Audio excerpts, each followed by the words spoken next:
Bem-vindos ao programa Fisiochat. O programa Fisiochat é uma parceria do curso de fisioterapia da PUC de São Paulo e da TV PUC. Meu nome é Rodrigo Andrade, eu sou fisioterapeuta e docente do curso de fisioterapia da PUC de São Paulo. Olá, eu sou a Juliana Schultz, eu sou docente do curso de fisioterapia da PUC de São Paulo e hoje aqui no nosso programa nós temos um convidado que é um ex-atleta, ex-esportista, que faz uma modalidade que às vezes a gente pensa que não precisa de tanta preparação, que não é uma maratona, não é um jogador de futebol. Ele é um ex-piloto de automobilismo, ex-piloto de Fórmula 1 e de Stock Car. O Luciano Burti está aqui com a gente hoje. Obrigada, Luciano, pela sua presença no programa. E para começar, vamos falar um pouquinho disso aí. Quando a gente pensa num piloto, a gente pensa que ele está lá sentado o tempo inteiro no carro e que, portanto, pode ser que ele não precise de tanto preparo físico. Isso é verdade ou não? Vocês precisam estar bem preparados? Então, não tem nada de pouco esforço dentro do carro. Por quê? Né? Para quem vê de fora, eu entendo. Você vê lá, pô, ainda mais que fala hoje em dia, né? Fórmula 1, direção hidráulica, câmbio semiautomático, tipo, moleza, né? Muita gente fala, antigamente sim, na época do Senna, do Piquet, que trocava a marcha na mão e tal, mas as pessoas esquecem que hoje em dia, naquela época também já era muito rápido, mas hoje em dia o carro é muito mais rápido. E essa velocidade, principalmente em freada e curva, gera a tal da força G, né? Que é a força que a gente escuta falar nos caças, na aviação, na montanha-russa, né? Todo mundo sente aquela força em descida, subida, quando muda de direção, em curva. Aquela é a força G. E isso multiplicado aí pela força de 4, 5, 6 vezes a força G, causa um desgaste muito grande no corpo, né? Você tem dificuldade até em respirar, tamanha essa força. E vamos lembrar, você está sentado no carro, você está amarrado com o cinto, mas todo esse movimento aqui de volante tem a ver com a região do abdômen, musculatura de ombro, de braço, e a que mais sofre é justamente o pescoço. O pescoço está solto, né? A cabeça está solta e tem um capacete ainda. Então, você pega o peso da cabeça com o peso do capacete, mais essa força G, é uma força tremenda que você tem que fazer. Então, até dou um exemplo bom, né? Que nem você falou, sou ex-piloto de Fórmula 1, a última vez que eu andei de Fórmula 1 foi em 2004. Não faz tanto tempo assim, eu continuo, né, treinando fisicamente, faço ciclismo e tal, estou em forma, mas se eu for hoje em dia guiar um Fórmula 1, eu vou ter dificuldade em dar mais do que 20 voltas no carro. Tamanho desgaste. Então assim, não estou falando só dos outros que não dão conta. Hoje em dia eu não estaria preparado para também dirigir. Tem um preparo específico, muito, tanto na parte aeróbica quanto também na musculatura, principalmente aqui de ombro e pescoço.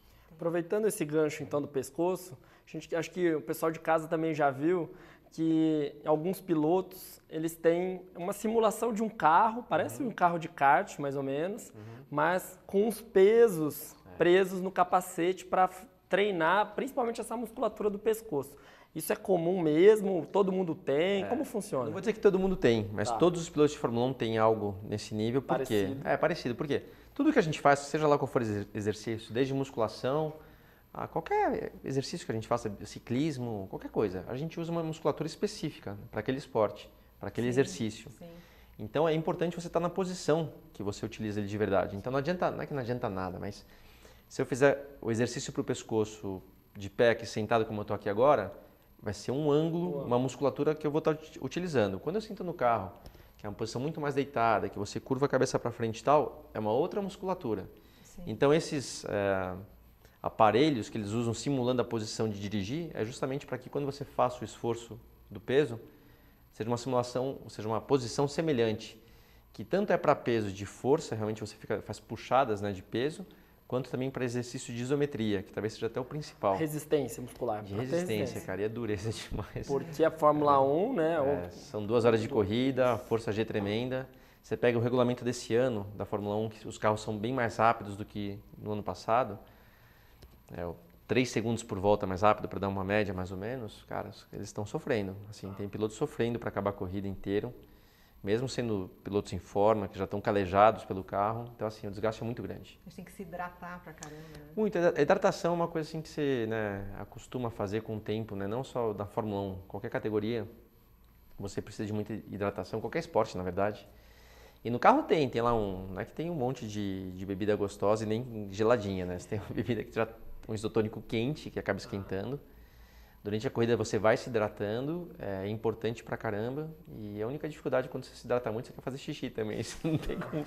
E eu já ouvi dizer que faz no macacão, né? Alguns pilotos sim, eu nunca fiz, mas alguns pilotos fazem, beleza. Dependendo que você até desconcentra, né? Você tá tão É que apertado. pra fazer também não é fácil, tá? É verdade. Tem que achar uma reta longa, relaxar. Não é legal não, mas enfim, eu nunca fiz, mas tem cara que faz porque não tem o que fazer. É importante hidratar, não ter esse medo. Fisiológico. Total. E pensando no treinamento, quantos por cento assim você acha que o treinamento era importante na época que você corria de Fórmula 1 para sua performance? Você acha que a genética conta mais ou não adianta nada você ser forte, preparado e não treinar bem? Vai ser difícil falar um número de quanto era importante, mas eu vou dizer assim, era impossível estar lá sem o preparo físico. Impossível, né? O lado da genética é muito importante. Você vê que tem, né, qualquer atleta assim, que tem uma pegada diferente, que tem mais facilidade. Até falo que não é o meu caso, assim, eu tive que ir muito mais treinar do que contar com a minha genética. Então, é fundamental, não existe um piloto de Fórmula 1 ou de qualquer esporte de alto nível, tipo, por exemplo, né, golfe. A gente fala, pô, golfe, é nada, né? Você vê lá, o Tiger Woods lá, o cara é mega preparado fisicamente, mega preparado. Então, todo esporte, a nível assim de ponta, preparo físico é fundamental. Então, eu dependi muito, assim, eu tinha que treinar, tive que treinar muito e eu vou te falar a verdade que, né, aquele negócio de experiência de vida. Acho que o Brasil, é uma crítica assim, generalizando, é um pouco atrasado ainda em relação à Europa e Estados Unidos, na questão de preparo físico, né, do que deve ser feito e tudo mais. De automobilismo ou no geral? Geral. Acho que não só o preparo físico, muitas áreas aqui no Brasil são atrasadas. Né? Eu falo da parte técnica também do automobilismo, muita coisa eu sei que não acompanho o que tem lá fora, mas essa pegada do preparo físico é atrasada. Então, hoje em dia eu sei muito mais do que eu sabia naquela época, tomara eu soubesse o que eu sei hoje. Mas enfim, isso também não tem como voltar a fita, né? Mas é importante algum conhecimento a mais do que é praticado aqui hoje em dia. E é comum você ter uma pessoa especializada para esse, vamos supor, eu tenho um personal que entende do seu esporte, você um fisioterapeuta, é comum o piloto ter esse? De novo, conforme você vai subindo, uma coisa quando você está no kart, que você até procura já um preparador físico, etc., mas conforme você vai subindo, é fundamental você ter alguém específico, que entenda daquele assunto, que não é um esporte comum, não é uma preparação física qualquer que dá conta do recado, a musculatura que utiliza, enfim, são coisas bem pontuais, né, bem específicas do automobilismo. E até o fisioterapeuta, né, que nem na época da Fórmula 1, eu tinha um fisioterapeuta, massagista, que me acompanhava em todas as corridas, em todos os treinos, não só para mim, mas todos os pilotos têm. Pode ver, todo piloto está andando sempre com um cara do lado, que o cara está com a bebida, o cara está com alguma comida. Esse é o massagista e fisioterapeuta dele. Então, assim, caso quando você tem algum acidente na pista, que você bate, como a cabeça é solta, você sempre fica com o pescoço duro. Então, esse cara é ele que vai ajudar você a se recuperar mais rápido para poder andar no dia seguinte. Então, assim, Você tinha muita dor, assim, depois das corridas? Demais. Demais. E daí esses caras te ajudavam? Era muito na região do pescoço, tá? Era assim... Eu lembro de algumas vezes até de ter que tomar anti-inflamatório, assim, para conseguir dormir bem, dormir um pouco melhor e no dia seguinte dar conta de andar de novo, porque o desgaste é muito alto, assim, travava, doía, era na massagem principalmente, né? Não é uma massagem legal, o shiatsu. O cara não, era uma massagem forte para soltar e, era dolorido demais, então... Eu fico imaginando que, porque vocês têm primeiro, antes da corrida, tem todo o teste, né? Como que... Para os treinos, e daí desse dia você acaba ficando muito dolorido para a corrida, ou não? É mais o dia da corrida? Até que no final de semana de corrida, você, por mais que tenha os treinos, você anda muito pouco. Tá. São uma hora e meia de treino, são 2 treinos por dia no máximo, então você chega na corrida e você está bem. A corrida é um desgaste muito grande. A corrida. Mas antigamente, hoje não é nem o caso, hoje não tem muito mais treino de Fórmula 1, fora os treinos de corrida. Mas na minha época não, assim, acabava a corrida hoje no domingo, na terça-feira eu já estava andando 3 ou 4 dias daquela semana. Então, assim, lá pro segundo, terceiro, quarto dia, o dia inteiro andando, não era uma hora e meia, era o dia inteiro andando. Nossa, era... E quando você foi piloto de teste, você treinava bastante também? Essa época foi a que eu mais andei. E você ficou melhor preparado, você acha? Eu fiquei melhor preparado fisicamente, até quando eu vejo fotos, né, meu pescoço parece pescoço de boxeador. Né? Eu lembro que era o número da camisa era diferente, para poder fechar a gola, era um outro número de camisa, que eu não tenho mais hoje em dia. Então, assim, você ficava calejado. Fora o preparo físico do exercício que fazia e tudo mais, o melhor exercício era andar no carro, né? Então, Sim. ficava calejado, ficava forte naquela região que mais necessita, né? que era o pescoço E no ele caso. é meio mesclado, é aeróbio e anaeróbio, né? Você faz Os dois. Você precisa ter os dois, Os dois, né? é. Então não é, O piloto não pode ganhar muito peso, então não adianta ele também querer fazer exercício, musculação para ficar forte. Não só o peso atrapalha, como também a falta de flexibilidade, né? Quando você pega um cara muito forte, falta flexibilidade geralmente, né? Falta extensão de músculo. Sim. Então é um pouco dos dois. Você tem que ter um preparo aeróbico muito bom, mas um anaeróbio também, e tem que ter essa musculatura com resistência principalmente, não é tanto com força, né? Mas mais com resistência. Luciano, a gente tem uma pergunta do pessoal lá das nossas redes sociais que nos mandaram. Então, Vamos ver. Eu sou Ivani Rocha. Luciano, tem diferença na preparação física dos pilotos da Fórmula 1 e da Stock Car? A diferença é tremenda, na verdade. Por mais que seja carro de corrida, entre aspas, tudo igual, a Fórmula 1 se destaca de qualquer outra categoria, né? O nível de velocidade, né, que a Fórmula 1 atinge é tão superior a qualquer categoria que o desgaste físico é muito maior também. só para ficar claro, quanto mais assim? Quanto que é um percentual? Olha, Quanto? 300 por hora? Não é nem velocidade, mas Não é o velocidade. desgaste físico de um Stock Car comparado com a Fórmula 1, eu diria que no Fórmula 1 deve ser umas 4 vezes Olha, maior. número muito Ou grande. mais, tá? Porém, eu estou falando de desgaste físico, aquele de fazer força, de resistência de pescoço, etc., a corrida mais longa, é um desgaste muito maior. Mas tem uma coisa no Stock Car que é complicada, que é a temperatura. É um carro fechado. O Fórmula 1 é aberto. Por mais que esquente, tá? Esquenta, ele é aberto. Então você respira melhor, você tem uma condição melhor. O Stock Car é um carro fechado. E eu tive corridas que eu chegou dentro do carro a 61, 62 graus Celsius. Quer dizer, na média, quando tá tipo tranquilo, é 45, né? Então você está ali por uma hora dirigindo aquele carro e então essa parte da temperatura, da hidratação, né, da desidratação é bem complicada e bem específica. Então não é que é moleza dirigir Stock Car, não é isso. É que o Fórmula 1 realmente é muito superior por questão de força e de velocidade. De potência do carro. Exato, mas o calor do estoque E você é complicado. Você treinava, quando você estava na Fórmula 1, você treinava, corria no sol, alguma coisa assim, para se adaptar Sim, à temperatura? Sim, fazia alguns treinos assim, meio que a gente chamava na sofrência, né? Na sofrência. É, total. Específico, tem que ser específico. Não procurar moleza, Porque o entendeu? Brasil é quente, né? E vocês Sim. viajavam para lugares muito quentes. Então, eu lembro assim, até o contrário, quando a gente estava no começo do ano na Europa, que é frio, a gente ia lá para, por exemplo, na Espanha, Lanzarote, que era o que tinha de mais quente naquela época do ano, para tentar buscar um pouco de calor, para ter um pouco de desgaste, para estar preparado para quando chegasse nas corridas, que a Fórmula 1 acompanha, na verdade, o bom tempo, né? O clima bom. Eles fazem um calendário tentando achar meio que o verão de cada uma das etapas, né? Para não pegar inverno, frio, chuva. Então a gente tinha que estar preparado. Então a gente procurava, às vezes, calor, sim. Às vezes esperava, tipo, de manhã estava legal para sair, não, vamos esperar meio-dia. Às vezes tinha um pouco disso também. Tem mais uma pergunta que acho que tem a ver com o peso, que tem um aluno nosso aqui do curso que mandou.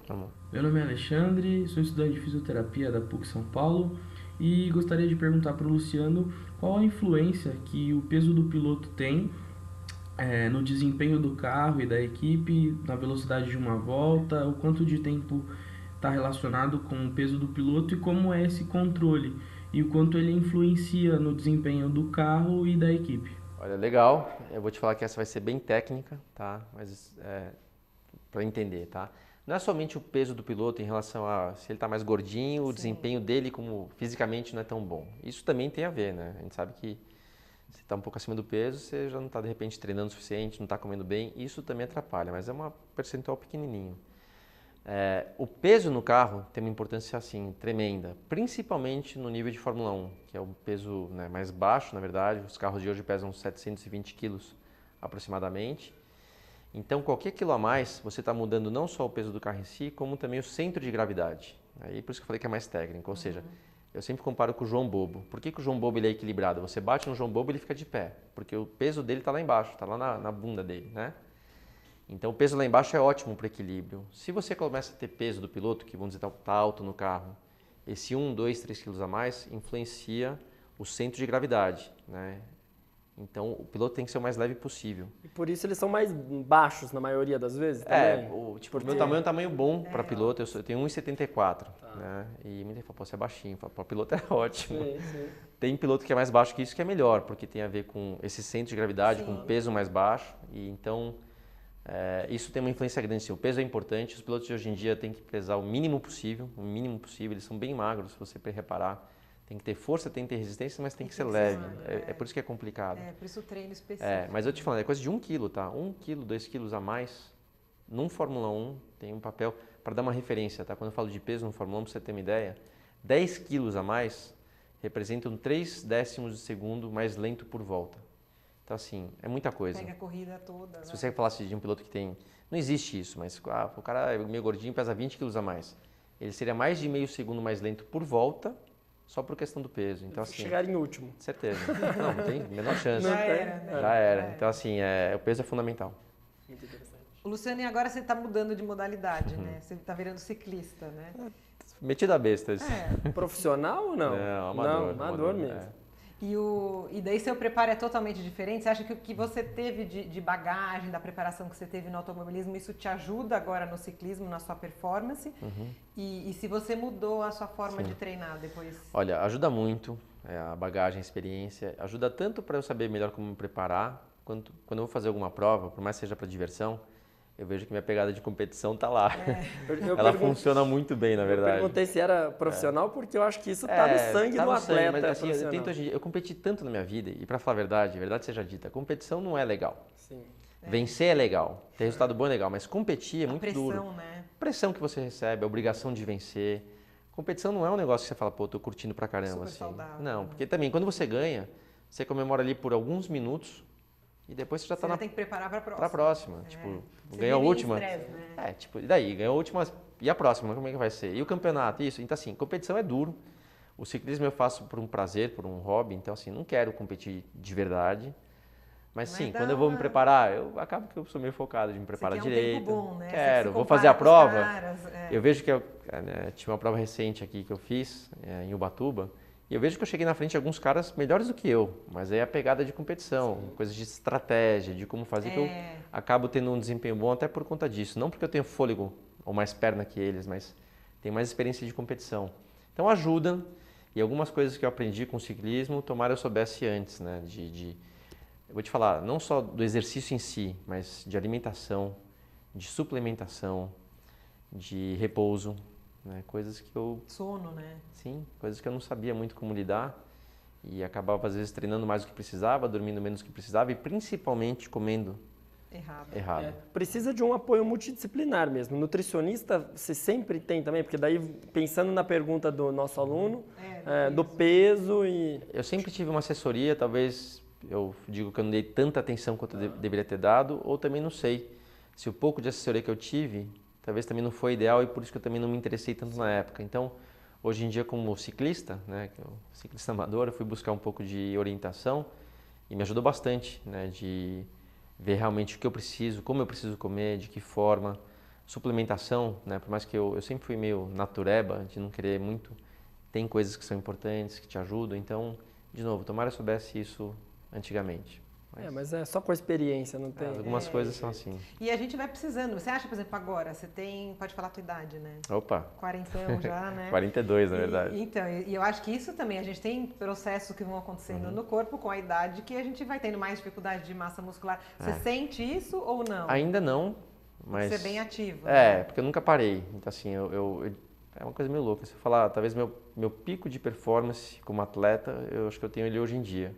Mais pela maturidade? Pela maturidade, pelo que aprendi como treinar, de como me alimentar, eu acho que eu estou melhor do que eu estava antigamente. Mas uma coisa não tem dúvida que eu perdi. Eu perdi a juventude que eu tinha com os seus 20 e poucos anos, que você tem um pique diferente, você tem um reflexo diferente. Então eu até vejo a molecada que treina comigo, que é mais jovem, dos 25 anos, não dá para acompanhar. Mas o corpo tem memória, né? Isso é muito bacana. Tem memória. Né? Mas eu falei assim, eu me preparo melhor hoje do que eu me preparava antigamente, mas já com 42, já não é a pegada de 25. Dá para ver uma diferença já. O esforço é maior para você diferente, chegar. Você vê que tem um pique aí que é diferente. E no carro de corrida, até quando você pegar um exemplo lá do Verstappen, que é o piloto mais jovem na Fórmula 1 que venceu uma corrida, que entrou com 17 anos, agora está com 19. Super novo, né? Não é só o talento, ele é extremamente talentoso. É um cara acima da média. Mas a idade dele também ajuda. Tô falando de detalhe, aquilo que se você for medir, você não consegue nem ver a diferença. Mas que colocando num nível tão alto quanto uma Fórmula 1, por exemplo, que qualquer milésimo faz a diferença, a idade já tem uma influência também que aparece lá. Que daí às vezes não tem a maturidade, né? Imagina um Falta cara maturidade. desse, fenomenal, ainda com a maturidade de um quarentão, daí ninguém aguentava. Que graças a Deus, não existe, que você não dava chance pra ninguém. Mas aí tem aquelas exceções, né? Um Senna da vida, você pegou um cara que era extremamente talentoso, extremamente focado, extremamente dedicado e que, até pelo foco, você amadurece mais cedo, né? Sim.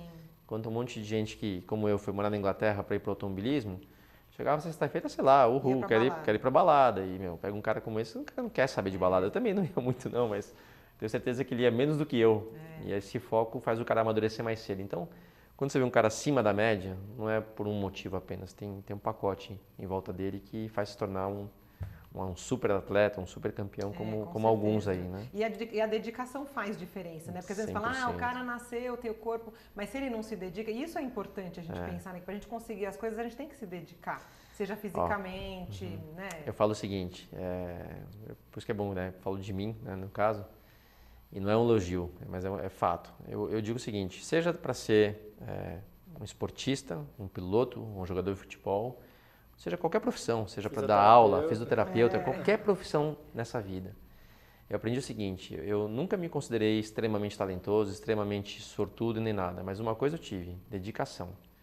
Tudo que eu fui lá fazer, nem sei se eu fiz o melhor que eu podia, assim, acho que pessoas no meu lugar poderiam ter feito até melhor, mas eu fiz o melhor que eu podia, tá? Fiz o máximo que eu podia, por questão de estar lá e fazendo o máximo, e isso me ajudou muito a chegar a lugares que eu nunca imaginei que eu ia chegar, né? Fórmula 1, por exemplo, eu lembro em 91, quando eu fui em Interlagos na arquibancada assistir a corrida, na arquibancada eu lembro que eu fiquei arrepiado de ver uma Ferrari passar com o piloto Jean Alesi pilotando, né? Nem de kart eu andava ainda. Como é que você imagina, né? E 10 anos depois daquele cara da arquibancada, eu estava pilotando para Prost, ao lado do Jean Alesi, como meu companheiro de equipe, e um ano depois eu fui pilotar para Ferrari com piloto de teste. Então assim, em 10 anos, né, se alguém chegasse para aquele moleque e falasse, daqui 10 anos você vai estar lá, vão estar te pagando para isso, eu falava, tá louco, impossível. Mas foi possível, mas de novo, não foi nem por sorte, eu acho, nem por talento, foi por dedicação. Com certeza, acho que é uma mensagem boa para a gente deixar, é o que você falou, independente independente da área. Qualquer coisa que a gente faça na vida, qualquer coisa. Tem que se dedicar, né? Não é à toa que quem se dedica vai para frente. Né? E para você chegar nesses 10 anos, conta um pouquinho aí pro pessoal como que essas oportunidades apareceram para você. Óbvio que você precisa estar às vezes no lugar certo na hora certa, não tem dúvida. Mas tem que enxergar isso. Então, né? mas você tem que estar no lugar certo na hora certa, mas de novo, quando isso aparece, que para todo mundo aparece de algum jeito, né? Você tem que ter a visão, você tem que estar focado e você tem que estar preparado. Não adianta também chegar uma oportunidade e você não saber aproveitar. Então assim, realmente eu tive um processo, vamos dizer, rápido. Eu andei 4 anos de kart, eu consegui vencer os campeonatos que me deram, vamos dizer, a credencial que eu precisava para poder andar de carro. E eu lembro quando eu fui andar de carro na Inglaterra, a primeira corrida que eu ganhei, foi a primeira corrida que eu fiz lá, eu ganhei, e teve uma importância grande, porque se fosse a segunda, tipo, tá. Mas quando chegou lá um cara ganhou a primeira corrida que ninguém tinha ouvido falar, falou, pô, quem que é esse cara? Então os caras na Inglaterra tiveram já o olho em mim, equipes que estavam ligadas, equipes de Fórmula 1 já ficaram de olho. Então tudo que eu fui fazendo para frente já ficou um pouco, talvez, com destaque melhor. Até surgiu um convite do Jack Stewart, que é um tricampeão de Fórmula 1, que tinha uma equipe de corrida e que, quando ele me convidou para andar na equipe dele nas categorias de base, meio que abriu a porta para mim para a Fórmula 1. Então assim, teve um caminho, teve uma, entre aspas, sorte, mas teve motivo para acontecer. E de novo, o que aconteceu foi pela dedicação, pelo foco, por estar preparado quando eu tive uma oportunidade e de fazer acontecer. Então, nada acontece por acaso, né? Pro lado bom, pro lado ruim, né? Sim. Nada é por acaso. Sorte aí é uma mistura de competência com a pegar a oportunidade. Quanto né? mais eu treino, mais sorte eu tenho. Né? Com certeza. É por aí. E eu acho que até que você falou do Jack Stewart, ele gostava muito de você, né? Gostava, mas... E essa... mais? Não, mas era muito por ele. Gostava de quem se dedicava. Entendi. Né? Um tricampeão do mundo. O Jack é um dos caras assim, que eu mais admiro na vida. Profissionalmente e pessoalmente também. Nesse meio de competição. Que eu ia falar da equipe, né? Acho que você, até a gente pensando em todas as profissões, você aprender a lidar, porque não é fácil, tem os egos, né? E aprender a lidar dentro de uma equipe, acho que também faz parte. Fundamental, caminho, né? Não tem como assim, você trabalhar aquele papo, parece que o piloto está sozinho guiando o carro. Sim. Mas tem um monte de gente atrás desse piloto, né? Da equipe, dos mecânicos, do engenheiro, do preparador físico, do fisioterapeuta, todos estão junto com ele. É um né? esporte que rola muito dinheiro, então o ego aumenta mais. Sim, a exposição é um problema, né? Então, assim, você saber lidar com as pessoas, cara, é fundamental. Né? Você tem que saber lidar, quando eu digo lidar, não é só lidar de bonzinho também. Você tem que ter uma parceria, tem que ter um clima legal. Colocar, né? Mas também não pode engolir sapo, você tem que saber se posicionar. Então, assim, lidar com pessoas é fundamental. De novo, seja como piloto, para trabalhar em qualquer empresa, qualquer lugar que você vai hoje em dia, praticamente você depende de uma equipe, né? De algum jeito. Certeza, Então, não é fácil. Pessoas sempre são a pecinha do negócio mais difícil de encaixar, mas tem que saber lidar. E você leva essas lições aí do automobilismo, do esporte, hoje em dia na tua vida profissional? Sim. Tem muita coisa que eu uso de referência, né? Então, por exemplo, né, de trabalho em equipe. Hoje em dia, quando eu estou trabalhando em outro negócio, né, no ramo de empresarial e coisa do tipo, eu lembro, né, do quanto eu precisei saber me conectar com meus mecânicos, com meus engenheiros, que senão o negócio não ia acontecer, né? Por mais que os caras estão lá apertando roda, apertando parafuso, se o cara não está conectado com você... E eles são fundamentais, né? Ele, sem querer, não vai apertar direito, não vai fazer o trabalho direito. Então, extrair o melhor de cada um, não importa qual função. E acho de que você estar conectado. todos, De estar conectado. Saber também cobrar o cara na hora que você precisa, se o cara não fez algo que não foi legal. Mas saber também valorizar, saber dividir a vitória, uma coisa assim importante, né? Saber quando você tem uma vitória, dividir com os caras. E os caras não querem ter o troféu, não querem o dinheiro que você ganhou, não é isso. Eles querem o teu reconhecimento, né? Quando você vai lá, de repente dar um abraço no cara, agradecer, falar, puta, obrigado. Você foi importante para mim, a conquista também. Ele sentir que você está dividindo a vitória com eles. Então, assim, isso vale também para qualquer coisa que você faça. Com certeza. Que muito bom, foi muito... Dá para conversar mais uma meia hora, mas com certeza. Não tem tanto tempo, né? E eu acho que é muito rico porque na área da saúde a gente, né? A gente falou de várias áreas aqui, a gente acaba não olhando para o piloto com esse olhar mesmo, né? A gente pensa mais no carro, mais sentado e precisa muito, é um atleta. Ainda mais mesmo. que todo mundo dirige, você fala, isso aí até eu faria, né? Exatamente. Mas tá a dica para algum aluno aí se especializar num esporte que tem carência, né? Tem carência. De profissionais Tem. especialistas. Gostaria de agradecer. Obrigado, valeu. A presença do Luciano Burti. Valeu. E daí acompanhem o nosso programa nas redes sociais, podem enviar perguntas, participar e até a próxima. Muito obrigada.